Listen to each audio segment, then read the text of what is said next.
दोस्तों जी तव्हांखे ख़बर आहे त ज़मीन फिरी रही आहे ऐं इन में मौजूद सभु शयूं इन सां गॾु फिरी रहियूं आहिनि। दोस्तों छा थींदो अगरि ज़मीन फिरण बंदि करे त? सभ खां पहिरियों त इहो थींदो जो असांजो वज़न वधी वेंदो। इहा ॻाल्हि एतिरी ज़रूरी न आहे, पर ज़मीन जी गर्दिश असुल ज़रूरी आहे। असांखे उन जी इंपॉर्टेंस तॾहिं ख़बर पवंदी जॾहिं हू बीहंदी। ज़मीन ते हयातीअ जो दारो मदार उन जे फिरण ते आहे।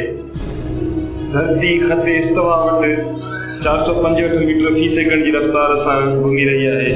जीअं ई तव्हां उत्तर कुतुब या ॾखण कुतुब जी तरफ़ वधंदा आहियो त ईअं ई धरतीअ जो फिरण वारो स्टाइल बि घटिजी वेंदो आहे।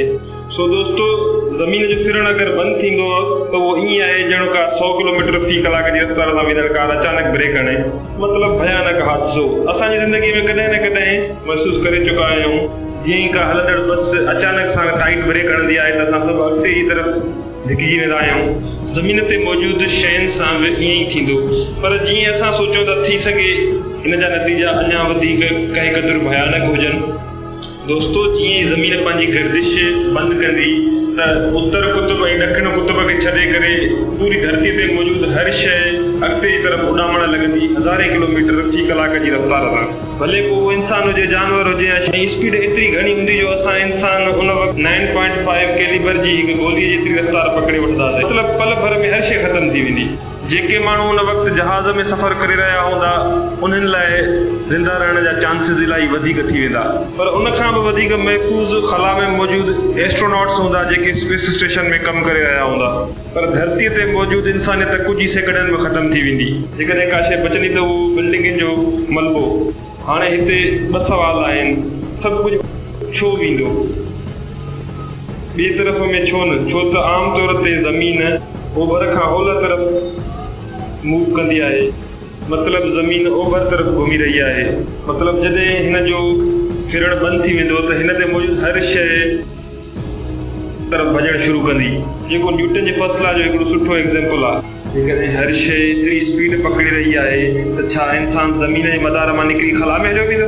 जेकॾहिं कंहिं बि शइ खे ज़मीन जी कश शकल मां कढी करे ख़ला में मोकिलणो आहे त उनजी घटि में घटि स्पीड 40,000 किलोमीटर फ़ी कलाक हुजणु खपे, जंहिंखे एस्केप वेलोसिटी बि चइबो आहे। पर जेकॾहिं कंहिं बि शइ जी स्पीड इन खां घटि हुजे त उहा धरतीअ जे मदार मां न निकिरी सघंदी।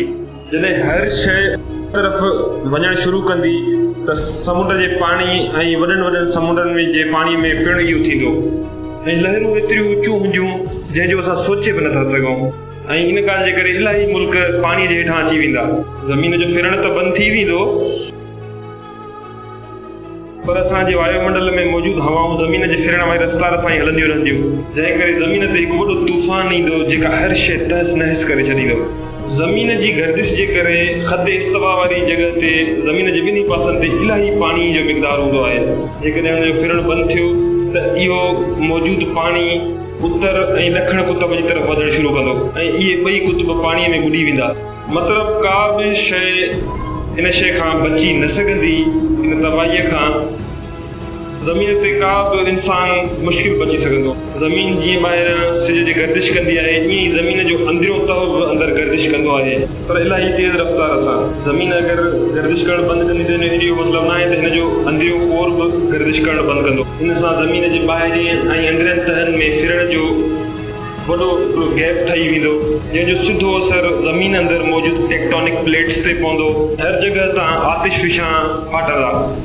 ज़मीन फिरंदी आहे तॾहिं त ॾींहुं ऐं राति थींदो आहे।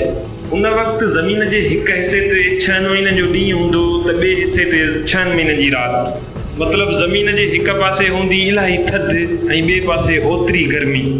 सोचो अहिड़े ग्रह ते रहणु असां इंसाननि लाइ केॾो ॾुखियो थी पवंदो।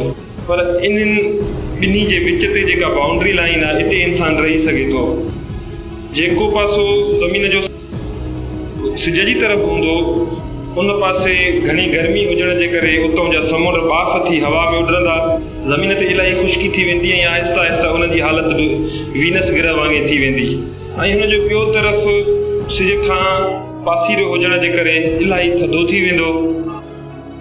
उन जे माहौल में मौजूदु हवा पहिरें खां वधीक घाटी थी वेंदी, जेको वक़्त सां गॾु पोइ पाणीअ में कन्वर्ट थी वेंदी ऐं आख़िर में इहा पाणियाठ सख़्तु थी वेंदी।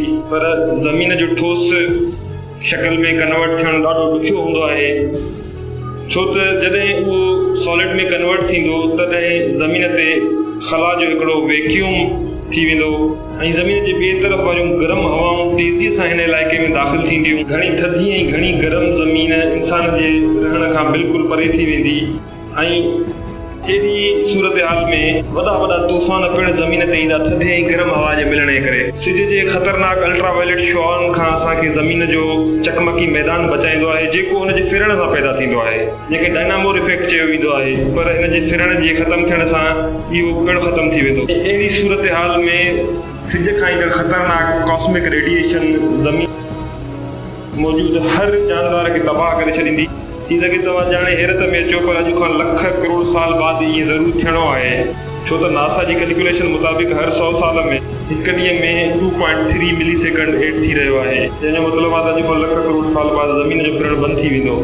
जेकॾहिं तव्हांखे ख़बर पए त सुभाणे ई ज़मीन फिरण बंदि कंदी त तव्हां ज़िंदा रहण लाइ सभ खां पहिरीं कोशिशि कहिड़ी कंदव? कमेंट करे ज़रूरु ॿुधाइजो। ऐं जेकॾहिं वीडियो तव्हांखे पसंदि आयो आहे त प्लीज़ हिनखे लाइक ऐं वधि खां वधि शेयर कंदा। दोस्तों, अगर तव्हांखे ही मुंहिंजो वीडियो पसंदि आयो आहे त प्लीज़ फेसबुक ते लाइक ज़रूरु कंदा ऐं वधि खां वधि शेयर कंदा पंहिंजे दोस्तनि में। वॾी महिरबानी।